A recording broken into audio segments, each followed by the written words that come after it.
¿Cómo están? Qué gusto saludarles. Soy Héctor Ursúa, uno de los pastores de la Iglesia Senda de Gracia en Culiacán, México. Y seguimos aquí conectados por los medios digitales, lo que está a nuestro alcance hacer para mantenernos unidos como iglesia en estos tiempos de distanciamiento social por la pandemia que el mundo sufre. Esperamos que pronto pudiéramos retomar nuestro contacto directo, pero mientras tanto seguimos llevándoles a través de este medio este tiempo de predicación. Primeramente a ustedes que son miembros de nuestra iglesia, bienvenidos todos, y también adicionalmente a los que nos han estado siguiendo a través de estas redes, tanto amigos como hermanos en otras regiones de México y del continente americano y otras partes del mundo. Sean todos pues bienvenidos. Hoy vamos a continuar con nuestra serie de estudios expositivos en el libro de Job. Vamos avanzando por todo el libro de Job versículo a versículo en esta serie que hemos titulado Cuando el sufrimiento toca a la puerta. Llevamos ya 8 capítulos del libro de Job. Hoy vamos a comenzar en el capítulo 9. Pero en estos 8 capítulos que hemos avanzado, le doy el contexto, hemos estado hablando acerca de Job, este hombre justo del cual Dios se sentía satisfecho y que es puesto a prueba. Si usted recuerda, Satanás se atreve a decirle a Dios que Job le sirve solo porque lo ha bendecido, pero que si un día Dios lo deja de bendecir, Job va a maldecir a Dios en su misma cara. Entonces, el Señor le da permiso a Satanás de herir a Job, haciéndole perder todas sus posesiones, haciéndole perder sus hijos y su salud. Y tal como Dios lo anticipó, en aquella pérdida Job no pecó ni culpó a Dios. Después de eso vimos como 3 amigos de este hombre Job vinieron a hacer duelo silencioso con él por 7 días. Al término de esos días, uno de esos amigos, Elifaz, tuvo la convicción de que debía hablar con su amigo Job. Pero no es de mucha ayuda porque Elifaz sostiene que el mal que Job está sufriendo no le pudo haber venido nada más porque sí, sin causa, sino que sin duda se trata de un castigo por algún pecado que cometió o que permitió. Job le responde ampliamente en el capítulo 6, expresando que él es inocente, expresando su derecho a lamentar el mal sufrido, expresando también su sensación de debilidad y también su deseo de morir, no de suicidarse, pero sí de morir, y finalmente reprocha a su amigo el que lo trate de esta manera, con este trato acusatorio. Luego de esto, en el capítulo 7, vimos que Job clamó a Dios para pedirle que lo librara pronto de esta aflicción que estaba sufriendo, porque de otro modo dice, soy tan débil que voy a morir, no voy a ser capaz de pasar por esta prueba. Y la semana pasada vimos el capítulo 8, escuchamos a otro de los amigos de Job que se llama Bildad, que también acusó a Job de haber cometido algún mal, por lo cual la desgracia que le vino, decía este amigo, pues está más que merecida. Y este hombre, Bildad, le hizo esta pregunta a Job. Le dijo, Job, ¿acaso Dios es injusto? O sea, ¿tuerce el Todopoderoso la justicia? O sea, Bildad insiste en que Job o sus hijos pecaron y que por eso la desgracia había venido a Job y era más que merecida. De hecho, hasta anima a Job a que se vuelva a Dios, aunque Job nunca se ha apartado de Dios. Y le dice, vuelve a Dios para que entonces la felicidad pueda regresar a tu hogar. Y al igual que el otro amigo, este Bildad tiene una visión incorrecta de las relaciones entre Dios y los seres humanos. Y sin embargo, aunque incorrecta, esta forma de pensar es común respecto a Dios. Si te va mal, es siempre porque te portaste mal, algo hiciste. Pero pórtate bien otra vez y Dios entonces estará en deuda contigo. ¿Sí? Este discurso de Bildad se podría resumir así de sencillo, como un error. Sin embargo, en realidad, lo que Bildad hizo al hablar con Job fue mezclar verdades con mentiras. Y eso explica por qué, como vamos a ver a continuación en el principio del capítulo 9, Job al mismo tiempo va a avalar los dichos de Bildad, o sea, le va a decir que tiene razón, pero al mismo tiempo los va a cuestionar. Pero Job ya no se va a concentrar en pelear con su amigo, en contender contra él, sino en hacerse preguntas más profundas que le ayuden a entender lo que está sucediendo. Y eso es lo que vamos a ver el día de hoy en este tema que hemos titulado ¿Y dónde está el árbitro? ¿Y dónde está el árbitro? ¿Por qué el título? Bueno, pues lo vamos a descubrir juntos conforme avancemos en este mensaje. Antes de comenzar a escudriñar todo el capítulo 9 de Job, acompáñame a orar. Padre, te damos gracias. Gracias por tu palabra. Gracias por tu obra en nosotros. Por lo que hiciste con aquellos hombres, con Job y sus amigos. Por todo lo que hablaste, Señor, con ellos. Y que ahora es útil para que nosotros aprendamos acerca de ti, Señor. De cómo tú tratas con nosotros. De cómo tú eres soberano y rey por sobre todo. Ayúdanos a comprender tu palabra. Y a que lo que nos vas a hablar esta mañana, en esta ocasión, pueda ser provechoso para nuestras vidas, Señor, para responderte del modo que tú mereces que te respondamos a este llamado que nos haces por tu palabra, Señor. Avívanos, pues, para tu obra en este tiempo, por tu palabra. Te lo rogamos en Cristo Jesús. Amén. Bien, pues entonces vamos a Job, los primeros 2 versículos del capítulo 9. Dice que entonces Job habló de nuevo, esto es en respuesta a su amigo Bildad, y le dice: sí, yo sé que todo esto es verdad, pero ¿cómo puede una persona ser declarada inocente a los ojos de Dios? Bueno, vamos por partes. Primero dice: sí, yo sé que en teoría todo esto es verdad. ¿Qué es verdad? No todo lo que Bildad dijo, sino específicamente lo que mencionó como el principio de su discurso en el capítulo 8. O sea, que Dios no es injusto, que Dios no tuerce la justicia, sino que Dios es absolutamente justo en todos sus actos. Job, por supuesto, está de acuerdo con esa afirmación, por eso dice: sí, yo sé que en teoría todo esto es verdad. Job entiende y aprueba esta afirmación. Pero, en lugar de escudriñar en todo lo que agregó Bildad, se hace ahora una gran pregunta esta la que se hace Job. ¿Cómo puede una persona ser declarada inocente ante los ojos de Dios? Bueno, lo que vemos aquí es que Job comienza a reconocer que, al igual que cada persona en este mundo, él, Job, no es del todo inocente.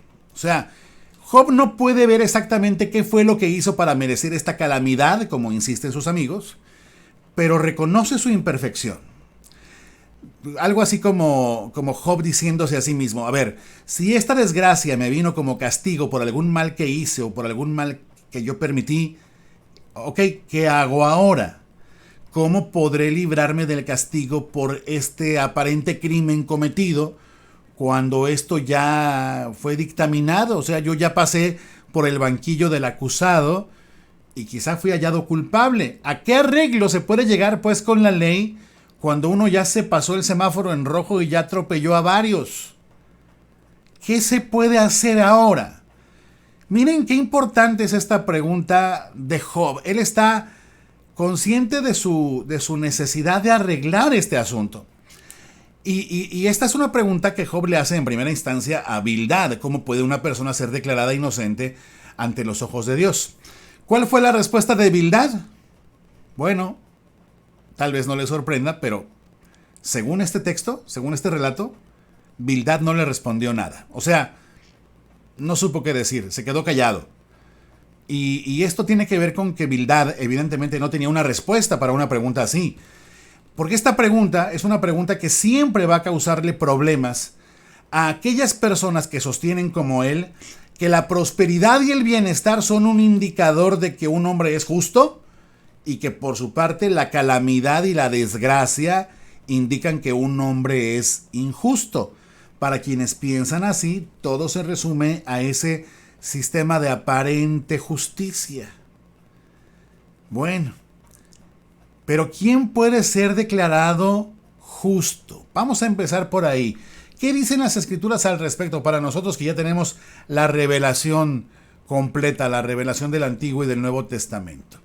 Mire usted lo que Romanos 3:10 al 12 nos recuerda acerca de cómo un hombre pudiera ser declarado justo. Dice: como dicen las Escrituras, no hay ni un solo justo, ni siquiera uno. Nadie es realmente sabio, nadie busca a Dios. Todos se desviaron, todos se volvieron inútiles. No hay ni uno que haga lo bueno, no hay ni uno solo. Bueno, hasta aquí, resumiendo, Bildad, el amigo de Job, ha dicho bien que Dios es justo. Sí. Y Job acierta también al preguntarse cómo, siendo considerado una persona injusta, puede ser declarado inocente o justo por Dios. ¿Cómo puede ser justificado? Bildad, por su parte, ignora que Dios, además de ser un Dios de justicia, es también un Dios de gracia. Pero Job, por su parte, con esta pregunta que se hace, muestra que tiene alguna esperanza, que él espera que Dios le extienda al hombre, y en particular a él, esta gracia, que lo pueda declarar justo, aun cuando aparentemente ha fallado. Fíjese bien, si Dios se limita a darle a cada uno lo que merece, estamos perdidos todos. O sea, nadie podría tener comunión con Él jamás, nunca en la vida. No habría forma.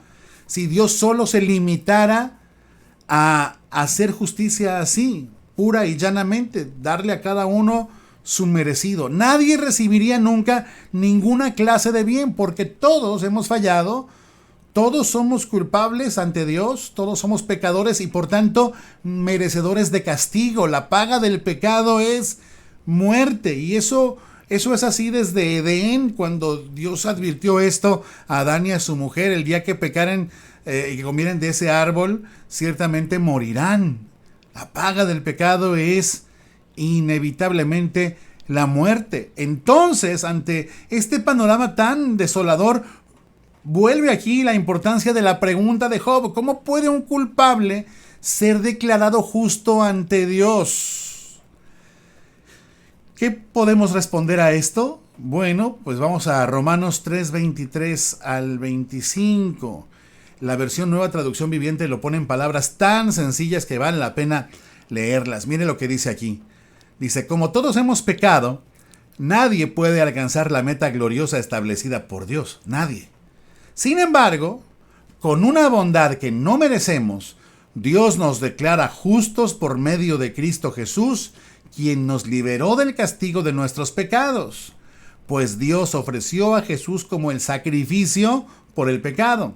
Las personas son declaradas justas a los ojos de Dios cuando creen que Jesús sacrificó su vida al derramar su sangre. Es así como un culpable puede ser declarado justo ante Dios. En esencia no hay ni un justo, no hay ni siquiera uno. Entonces debemos ser justificados. Y Romanos 5:1 nos lo recuerda también. Justificados pues por la fe, tenemos paz para con Dios, o sea, ya no hay enemistad entre Dios y nosotros, por medio de nuestro Señor Jesucristo. Job entiende que Dios es justo, y también entiende que si este Dios justo no lo considera justo a él, a Job, está perdido. Y esa conciencia es una maravilla. Llegar a esa conclusión es toda una lección, el poder ver clara nuestra condición de condenación, nuestra perdición si este Dios justo no nos considera justos. Pero mire la lección tan grande que esto significa para quienes vivimos en esta época en la cual, a diferencia de Job, tenemos tantos recursos y tantas herramientas que nos permiten conocer la revelación completa de Dios y de su Hijo Jesucristo. Vea esto. Job veía clara su necesidad de un Salvador, pero veía borroso a su Salvador. Es natural.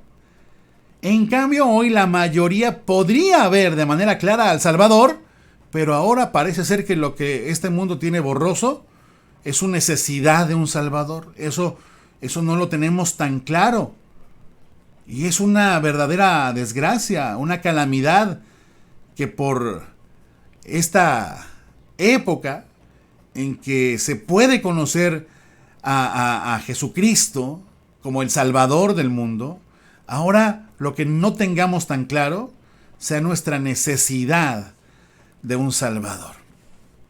Este hombre Bildad, aunque ha dicho correctamente que Dios es justo, al asumir que el próspero pues, es bendecido y el que peca es pues castigado, y sin más ni más, lo que está haciendo, fíjese usted bien, es negar la gracia de Dios. O sea, Bildad no conoce la gracia de Dios.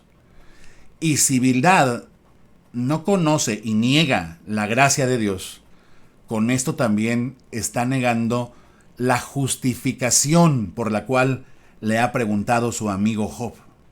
¿Cómo puede un hombre culpable ser declarado justo? Fíjese bien, si como Bildad dice, Dios considera justo al que obra bien, Bildad termina condenándose a sí mismo y a toda la humanidad, porque no hay quien haga el bien. Es decir, no hay quien haga solamente el bien.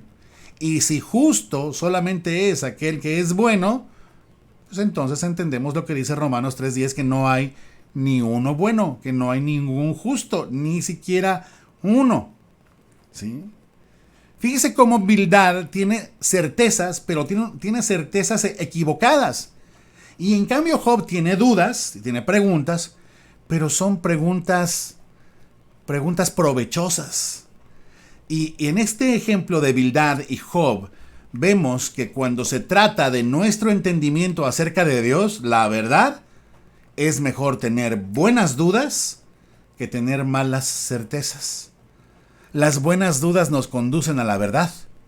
Las malas certezas nos hacen permanecer como Bildad en el error. En la mente de Bildad no cabe ni siquiera la gracia común. ¿A qué le llamamos la gracia común? Bueno, Jesús dijo un día que Dios hace llover sobre buenos y malos y salir el sol sobre justos e injustos. ¿Sí? A esto le llamamos la gracia común. O sea, la bondad de Dios para con todos. ¿Sí? Entonces, en Bildad no cabe ni siquiera ese concepto, mucho menos cabe la doctrina de la cruz. Porque el hecho de que un hombre justo enviado por Dios a sufrir en lugar de otros será visto por Bildad como una injusticia por parte de Dios. O sea, si los justos disfrutan y los malvados sufren, ¿por qué sufrió Jesús? Bueno, a través del sufrimiento, Dios hizo la obra de salvación por medio de nuestro Señor Jesucristo. Entonces vea usted, aquí hay una necesaria comprensión acerca de la gracia. Bildad no la tiene, pero Job al menos la anhela o la espera y pregunta por ella. ¿Cómo puedo ser declarado justo si ya fui declarado, como parece ser, aunque no era el caso, culpable? Bueno, aquí se asoma de una forma gloriosa el Evangelio de Jesucristo y el propio Señor Jesucristo como la respuesta que Job está buscando. Y bien dice la Escritura que al que toca se le abre y el que pide recibe, ¿no? El que pregunta se le responde. Seguramente Job tuvo, a la hora en que dijo, ciertamente de oídas te había oído, mas ahora mis ojos te ven, una revelación mucho más clara y una comprensión y una fe en el verdadero Dios y en su esperanza de salvación. Pero vamos al versículo 3 y 4 y vamos a avanzar 35 versículos. Quizá usted ya se está preocupando porque esto va para largo. No va para tan largo como parece. Pero vamos ahora a los versículos 3 y 4 que dicen: si alguien quisiera llevar a Dios a juicio, sigue hablando Job, ¿sería posible responderle siquiera una vez entre mil? Dios es tan sabio y poderoso. ¿Quién lo ha desafiado alguna vez con éxito? Bueno, fíjese bien. Job no ha resuelto su caso, evidentemente. Ha hecho una buena pregunta, pero sigue teniendo sus quejas. Aunque de pronto parece que Job conoce mejor a Dios que sus amigos, pero bueno, ese es otro asunto.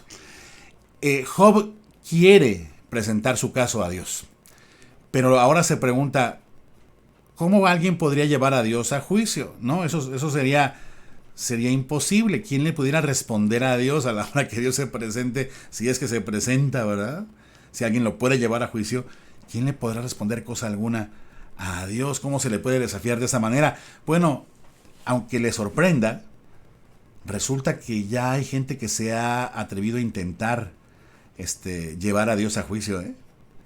En 2007, sin ir más lejos, un senador por el estado de Nebraska, de nombre Ernie Chambers, allá en Estados Unidos, presentó nada menos que una demanda judicial contra Dios. Este señor Chambers acusaba a Dios de causar nefastas catástrofes en el mundo, las cuales provocaron muerte y destrucción sin misericordia. Así lo puso él en su demanda. Qué cosas, ¿no? Miren nomás cómo Job, que vivió siglos antes que Abraham, tenía más comprensión sobre Dios que un líder de hoy, que tiene las escrituras y que tiene la posibilidad de conocer mejor la verdad. Job, por su parte, sabiamente entiende lo que más tarde va a ser escrito en el Salmo 130, versículo 3, donde dice: si mirares a los pecados, ¿quién, oh Señor, podrá mantenerse? O sea, Señor, si tú mantuvieras un registro de nuestros pecados, ¿cómo podríamos estar delante de ti en un juicio, ¿no? ¿Quién podría mantenerse de pie en un diálogo contigo, ¿no? O sea, Dios no puede ser sometido a juicio. La pregunta de Job es una pregunta retórica. Él está asumiendo que Dios no puede ser convocado a un juicio. Es al revés, es Dios quien va a someter a juicio a los hombres, no los hombres someter a juicio a Dios.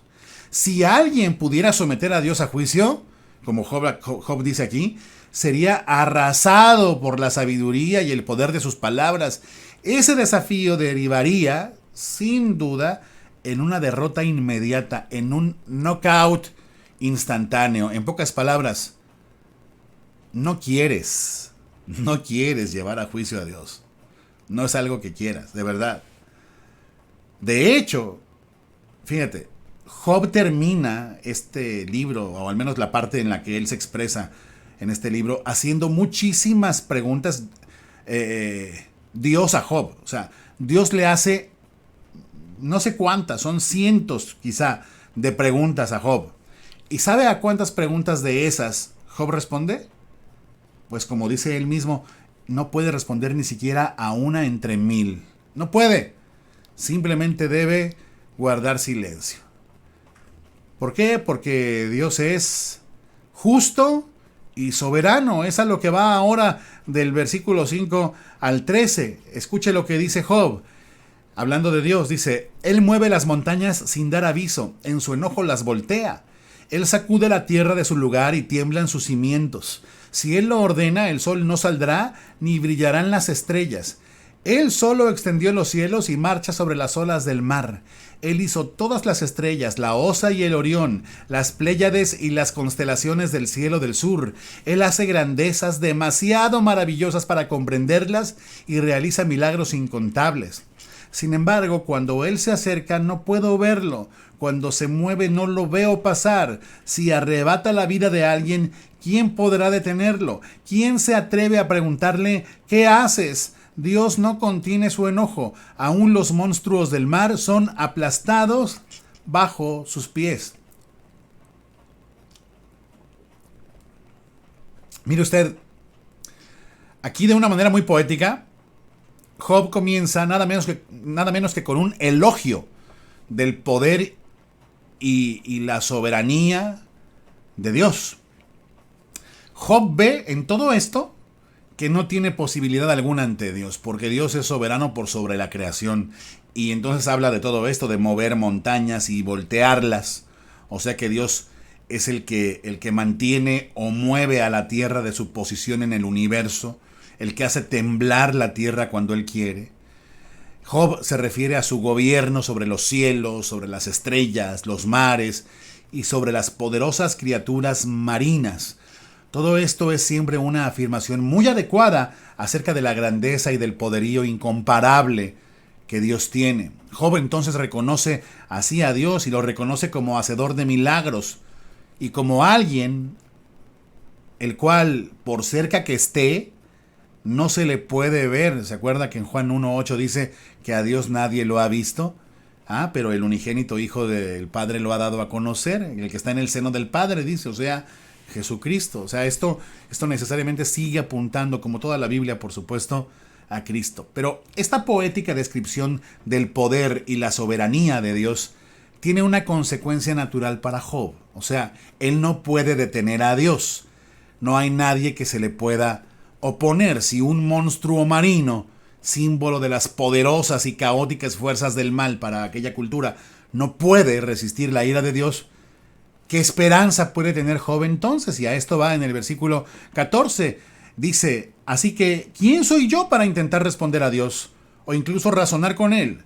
Aunque yo tuviera razón, no tendría ninguna defensa, solo podría rogar misericordia. Y aunque lo llamara y Él me respondiera, dudo que me preste atención, pues Él me ataca con una tormenta y vez tras vez me hiere sin motivo. No me dejará recobrar el aliento, sino que me llena de amargas tristezas.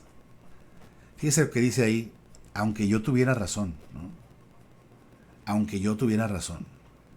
O sea, aunque yo fuera justo, aunque yo diga ser justo, no tengo defensa ante Dios, solo puedo rogar misericordia. ¿Se acuerda? Lo que dice el Señor, que Él se compadecerá del que se compadezca y tendrá misericordia del que tendrá misericordia. O sea, la justificación que Dios puede otorgar a una persona es una gracia dada soberanamente por Él. Lo único que podemos hacer nosotros es rogar misericordia, jamás exigir justicia. Eso me hace recordar a una querida hermana de nuestra iglesia que ya falleció hace algunos años y que pues, sus últimos años fueron de muchos sufrimientos, de muchas pruebas y angustias diversas. Y ella siempre nos decía que cuando oraba a Dios, al principio que empezó a sufrir algunas dificultades familiares, dificultades materiales, ella tuvo el impulso de orar a Dios pidiéndole justicia, pero que prontamente Dios le hizo ver que ella no podía orar pidiendo justicia. Dice, porque si yo pido justicia, Dios me va a freír. Dice, y entonces empecé a pedir misericordia. ¿Sí? Y así, todos sus años que ella vivió después de esas grandes pruebas, hasta que vino su muerte hace algunos años, ella oraba así. Ella no pedía justicia. Ella oraba por misericordia y tenía razón. Es lo que dice aquí Job. Solo podemos rogar misericordia. Sin embargo, fíjese bien, aunque en eso tiene razón, Job se empieza a desesperar y empieza a dar como bandazos, o sea, empieza a fallar en algunas afirmaciones. Por ejemplo, él reduce a un asunto de fuerza la imposibilidad de razonar con Dios. O sea, él dice, yo no puedo razonar con Dios porque él voltea y sopla y me derriba. O sea, pero no es un asunto de fuerza.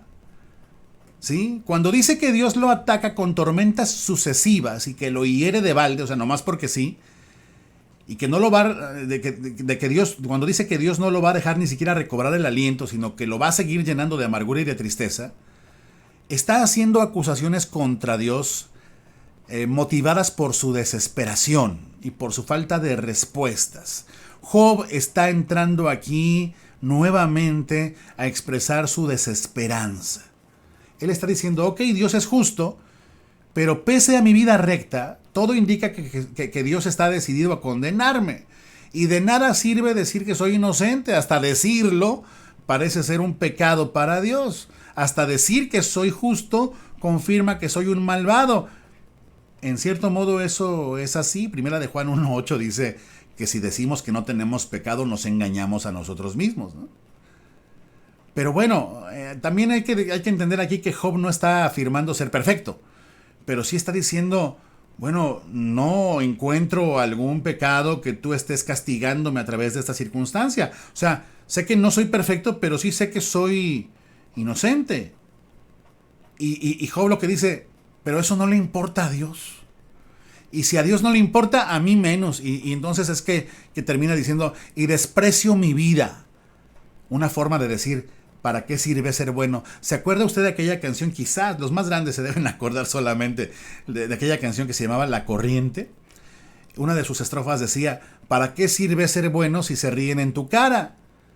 Es lo mismo que más adelante, y luego lo vamos a ver con más detalle en otra enseñanza de Job, dice Asaf en el Salmo 73, ¿de qué sirve guardar mi alma del mal si los malvados disfrutan y yo que he guardado mi corazón de hacer el mal, estoy tan mal, ¿no? O sea, me va tan mal. Entonces dice Job, desprecio mi vida. Job entonces está mostrando aquí ya pues su lado más humano y más imperfecto, está mostrando su impaciencia. Y eso lo va a llevar a continuación a hacer una serie de declaraciones que más adelante va a tener que arrepentirse de haber hecho. Va a lamentar haber hablado de esta manera. Pero antes de eso, yo pregunto, pues estamos viendo como espectadores a Job impaciente y por tanto hablando cosas que pues son una mezcla entre verdades que glorifican a Dios y quejas que más bien pues hablan mal de Dios. ¿Nos pasa a nosotros? Dígamelo usted. ¿No le ha llegado a suceder? Por supuesto que nos pasa. Es un riesgo latente. No deberíamos asombrarnos de Job. Porque cuando llegan las grandes pruebas a nuestra vida, cuando vienen las calamidades, cuando, por ejemplo, se nos anuncian enfermedades graves, o cuando una enfermedad dolorosa y difícil se prolonga excesivamente, cuando sufrimos grandes dolores o cuando presenciamos el dolor de las personas a las que amamos, pues es natural, dada nuestra imperfección y nuestra fragilidad, dada nuestra debilidad, vienen la duda, el desaliento y hasta la impaciencia. Menos mal que, como decíamos la ocasión anterior, Dios, como un padre se compadece de sus hijos, así se compadece Dios de los que le temen. Dice, Él se acuerda de que no somos más que polvo. Bueno, ahí es donde apreciamos la misericordia de Dios, pero de que dudamos de Dios, de que nos desalentamos y hasta llegamos a abrir con insensatez nuestra boca, sin duda, como Job, también a nosotros nos sucede. ¿Sí? Ahora, como también hemos dicho en otros capítulos de esta enseñanza, nos gusta pensar que nosotros somos como el justo Job, ¿no? Pero ojo, puede ser que ahora mismo lo que más bien se nos esté demandando a nosotros es acompañar a un Job, acompañar a alguien que como Job está sufriendo. ¿Y qué necesita Job de sus amigos ante tanta ansiedad?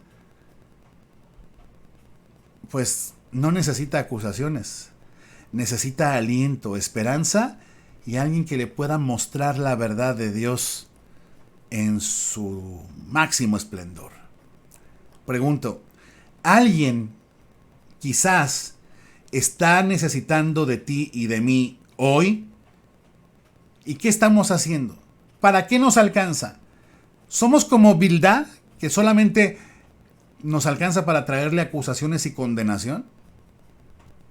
Mire, mi hermano, los creyentes, todos nosotros, a menudo necesitamos ser escuchados, necesitamos ser ayudados a encauzar nuestros sentimientos, a resolver nuestras frustraciones, a hallar alivio ante la tribulación y la angustia, y necesitamos que alguien que sea sabio y entendido nos ayude, nos anime, nos auxilie para ejercitar la paciencia y para no perder la esperanza.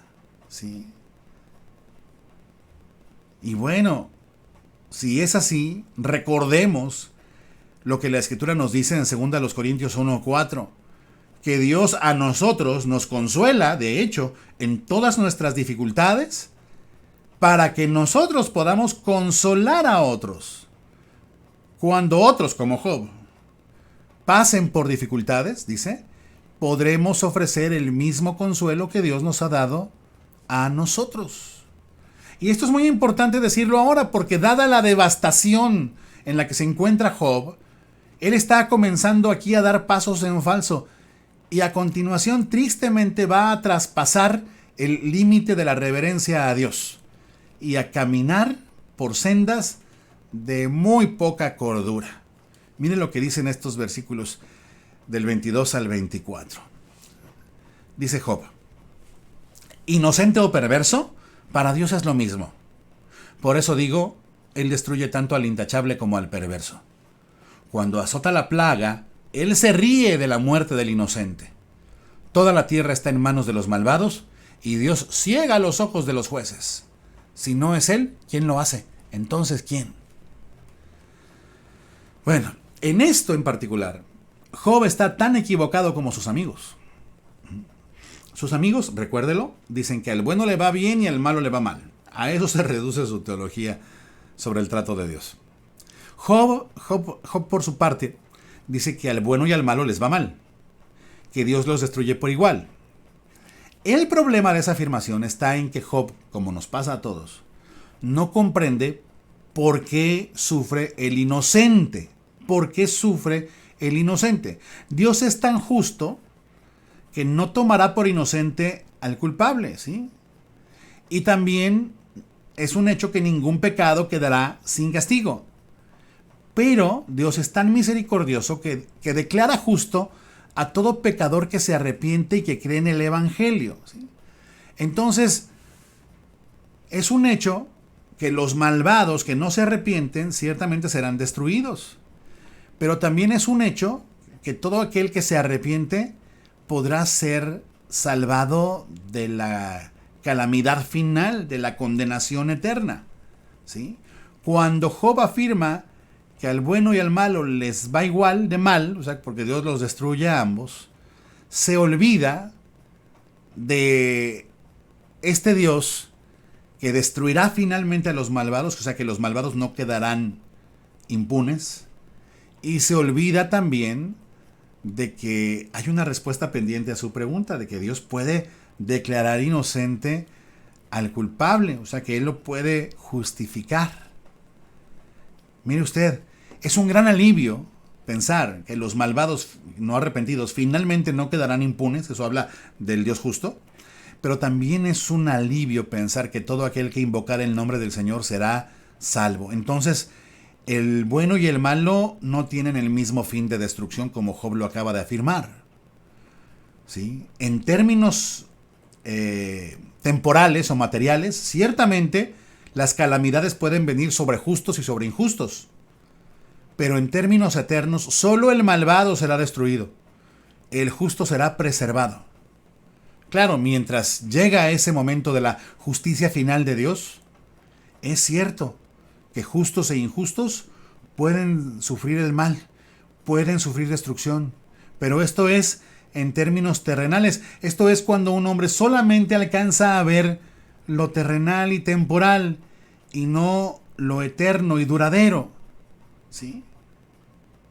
Pero un hombre justo será guiado por Dios a confiar en que todas las cosas, buenas y malas, las que le ocurran, contribuirán al bien de los que aman a Dios. Pues aquí Job tiene un problema de perspectiva. Va a ser corregida su perspectiva, ciertamente. En su misericordia, Dios no nos deja con esa perspectiva errónea que ciertamente todos en algún momento hemos llegado a tener o quizás tenemos todavía acerca de algunas cosas relacionadas con su justicia y con su actuar en el mundo. Por ejemplo, Job dice que Dios se ríe de la muerte del inocente. No. Las escrituras nos revelan a un Dios que dice más bien que no desea la muerte del impío, sino que éste se arrepienta y se vuelva a él, para que no sea destruido. O sea, él no se goza en la muerte del impío, mucho menos se ríe de la muerte del inocente, ¿no? También Job dice, la tierra está en manos de los malvados. Eso en parte es cierto. Jesús mismo acusó a los líderes políticos y religiosos de su tiempo de estar actuando en pecado. Y aún Satanás dice que recibió los reinos de este mundo, se le llama el príncipe de este mundo. La tierra está en manos de los malvados temporalmente. Pero eso no se contrapone con el gobierno soberano de Dios que está por encima de lo que cualquier autoridad humana o cualquier potestad espiritual pudiera hacer, porque Dios es soberano y está por encima de todas las circunstancias. Ahora, dice que Dios ciega los ojos de los jueces. No hace falta que Dios ciegue los ojos de los jueces. No, Dios, la Escritura dice en Santiago que Dios no puede ser tentado por el mal ni él tienta a nadie. Y cuando los jueces no hacen justicia, cuando se corrompen, lo hacen movidos por sus propias concupiscencias, por sus malos deseos, por su propia corrupción. Dios no hace malvado a nadie. Claro, Dios permite que sucedan cosas injustas, ¿no? Dicho de otro modo, Dios no frena todos los pecados. Dios no frena toda la maldad que hay en el mundo. Tampoco permite toda la maldad que pudiéramos hacer, pero tampoco la frena toda. Y si estás inconforme con el hecho de que Dios no frene la injusticia, bueno, tendríamos que recordar que Dios no frenó la injusta arremetida de los fariseos y de los sacerdotes que organizaron el complot para darle muerte a Jesús, a su propio hijo. Dios no detuvo esa arremetida. Porque Dios, como vimos en el principio, ciertamente Él no tuerce lo justo, pero más bien Él endereza lo torcido. ¿Sí? En pocas palabras, los peores males que sufrimos en la vida se convierten en grandes bienes cuando el Señor interviene. ¿Sí? Entonces, Job, entre otras cosas, está juzgando como terminada una obra que está en proceso.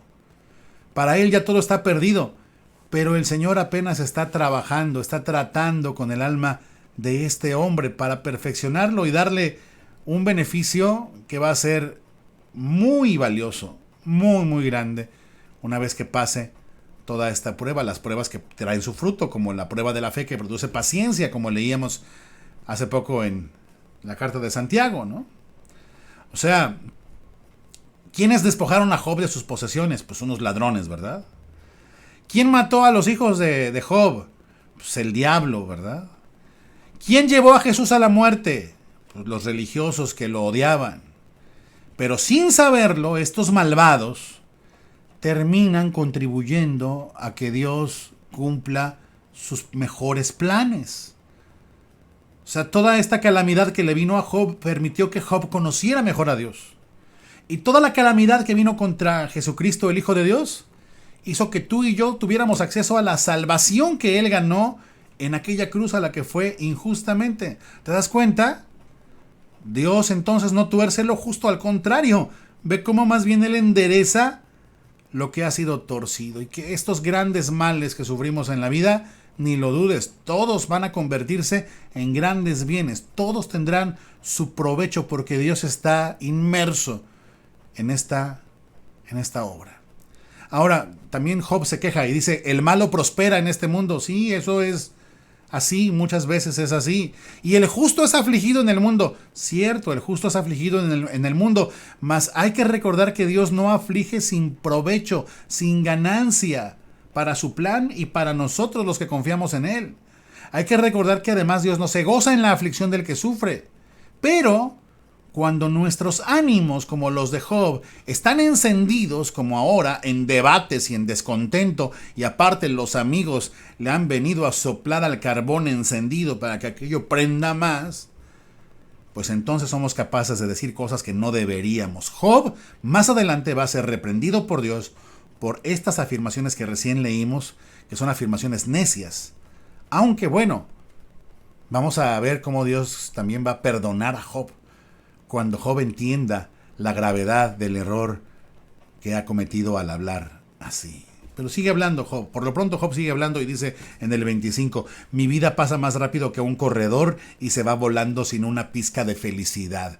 Desaparece como un barco veloz hecho de papiro, como un águila que se lanza en picada sobre su presa.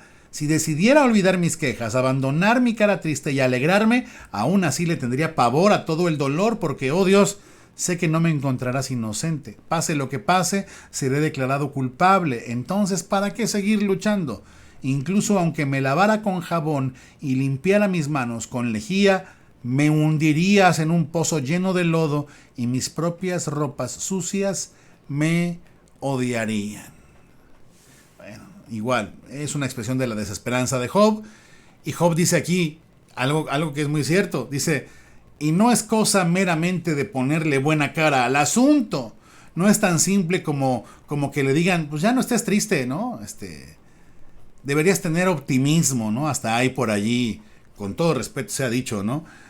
Los llamados clubes de optimistas que tienen hasta su himno, ¿no? Que dice, únete a los optimistas, confía en ti mismo, ámate mucho, nunca pierdas la fe. Bueno, ojalá fuera tan fácil, ¿no? Hablando en plata pura, llenarse de optimismo y de alegría de un momento a otro ni es útil ni es realmente posible al final.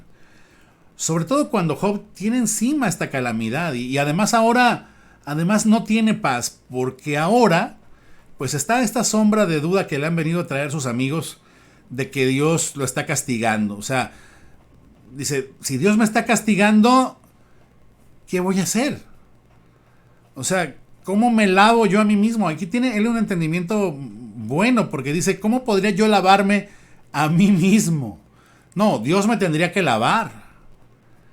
Job tiene claro, pues, que no hay nada que pueda hacer para presentarse como limpio delante de Dios si Dios lo ve sucio. Pero eso le trae una gran desesperación. O sea, está en lo correcto al pensar así, aunque Dios no lo está viendo con esos ojos. Pero esto le trae una gran desesperación. O sea, es bueno que el ser humano entienda su necesidad de un Salvador, pero también es bueno que pueda confiar en que Dios le proveerá salvación a todo aquel que cree y se arrepiente.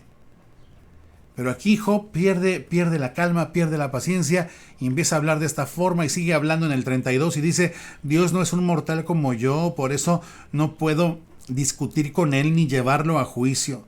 Si tan solo hubiera un mediador entre nosotros, alguien que pudiera acercarnos el uno al otro, ese mediador podría hacer que Dios dejara de golpearme y ya no viviría aterrorizado de su castigo. Entonces podría hablar con él sin temor, pero no puedo lograrlo con mis propias fuerzas, dice. Para entender mejor este versículo que es impresionantemente revelador, déjeme sacar también la versión Reina Valera de estos tres versículos, de estos dos versículos 33 y 34 y 35, tres versículos. Dice la Reina Valera, no hay entre nosotros árbitro que ponga su mano sobre nosotros dos, por eso el título del mensaje de hoy, ¿y dónde está el árbitro, no? No hay entre nosotros árbitro que ponga su mano sobre nosotros dos. Que es a lo que dice acá, si tan solo hubiera un mediador entre nosotros. Quite sobre mí su vara, o sea, su castigo, y su terror no me espante. Entonces hablaré y no le temeré, porque en este estado no estoy en mí. Síguese. O sea, en pocas palabras, más abatido imposible. Parece que Dios me encontró culpable, así que ¿para qué seguir? ¿Para qué seguir? Eso es lo que está en la mente de Job. Aún si me propusiera yo limpiar cada aspecto de mi vida, Dios aún me castigará, me seguirá hallando culpable. No tiene caso. Tal vez tú te has sentido así. Pues debes saber que esa conciencia de nuestra pecaminosidad es una de las razones para las cuales Dios envió a su Hijo para ser nuestro mediador. Fíjate cómo Job aquí está deseando que haya un mediador entre Dios y los hombres. Si tan solo hubiera un conciliador, dice en otra versión, un conciliador. Fíjese cómo Job entiende que no se puede justificar a sí mismo, no hay forma. O sea, yo mismo no me puedo limpiar de mis faltas. Yo necesito a alguien que venga y abogue por mí y se coloque entre Dios y yo. Y yo podría hablar con él, porque pues, a Dios nadie lo ha visto, ¿no? Podría hablar con él sin temor, pero yo solo no puedo hablar con Dios, no tengo fuerzas, ¿sí? Y entonces tiene este ánimo de buscar a alguien o de desear que alguien concilie entre los dos. Y bueno, es inevitable al leer estas líneas no pensar en el Señor Jesucristo. Dice en 1 Timoteo capítulo 2, versículo 5, que hay un solo Dios y un solo mediador entre Dios y los hombres, Jesucristo hombre. Aquí es donde el Evangelio brilla, pues como no ha brillado tan claramente en los 9 capítulos que llevamos de Job. Aquí en este capítulo 9, el Evangelio de Jesucristo viene a ser como el agua en la tierra seca, como el viento fresco en el desierto. Viene a ser alimento en medio de la hambruna.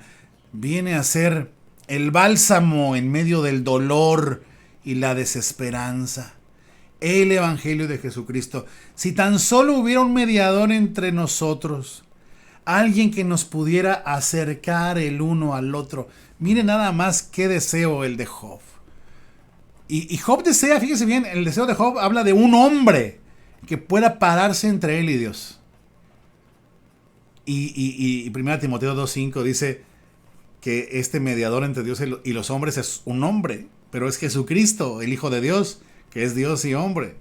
Jesucristo, hombre. Vean nada más qué buena disposición y qué buena voluntad ha tenido Dios para con el género humano, que Él mismo se ofreció a ser el mediador en la persona de su Hijo, para ser el conciliador por medio del cual pudiera haber paz entre dos, entre los cuales no podía haber paz. Si el caso fuera que Dios está enojado con Job, como ciertamente tiene derecho a estarlo con todo hombre por causa de sus pecados, de los pecados del hombre, bueno, pues Jesús es nuestro mediador. No en el sentido de ser un referee, no, sino en el sentido de ser un puente. Y este puente del cual Job está hablando con tanto anhelo es Jesucristo. Él es nuestro mediador. Él es el que se interpone entre nosotros y la bala de la ley de Dios que ya nos contaba por muertos, porque la paga del pecado es muerte y Dios no habitará con el impío. Pero Él, Jesús, nuestro mediador entre Dios y los hombres, se coloca en nuestro lugar, toma nuestro lugar. Por eso dice en Hebreos 9:15 que Jesucristo es el mediador de un nuevo pacto entre Dios y la gente, para que todos los que son llamados por Dios puedan recibir la herencia eterna que Dios les ha prometido, o sea, su aceptación eterna. Dice, pues Cristo murió para librarlos del castigo por los pecados que habían cometido bajo aquel primer pacto. Y termino con esto de 2 Corintios 5:18. Y es glorioso, dice, y todo esto proviene de Dios, quien nos reconcilió consigo mismo por Cristo y nos dio también el ministerio de la reconciliación, ministerio que obviamente no tenían claros los hijos, los amigos de Job, ¿no? Pero este ministerio nos dio a nosotros, fíjese, el consuelo que nosotros estamos llamados a brindar es el de anunciar que Dios estaba en Cristo reconciliando consigo a los hombres de todo el mundo, no tomándoles en cuenta sus pecados, sino perdonándolos y encargándoles también que prediquen esta reconciliación posible, que prediquen a este mediador del cual tiene tanto deseo Job al expresarse así. El deseo de que aparezca el mediador se cumplió en la persona de nuestro Señor Jesucristo. Él es este mediador anhelado por Job. Qué maravilla que aún en su desesperación y en su impotencia, Job da muestras de un hombre que está dando señales de vida espiritual, de un hambre y de una sed que no son propias del ser humano natural, del hombre natural, sino que son una evidencia de la gracia de Dios en él como en nosotros. Ciertamente es necesario un mediador, pero Dios en Cristo nos dio a ese mediador, por el cual un hombre puede ser considerado justo. Ahí está el árbitro, por el cual preguntaba Job, y el cual anhelaba desde siempre. Ciertamente, el que intercede por nosotros, nuestro Señor Jesucristo, al que nos podemos acercar con confianza hasta el trono de su gracia, para hallar el oportuno socorro por medio de Él, por medio de Jesucristo. Gloria a Dios por su palabra. Oremos. Gracias, Padre. Gracias porque tú has enviado a este árbitro, tú has enviado a este conciliador, a este mediador, Señor, por medio del cual ciertamente el hombre puede ser declarado justo por tu buena voluntad.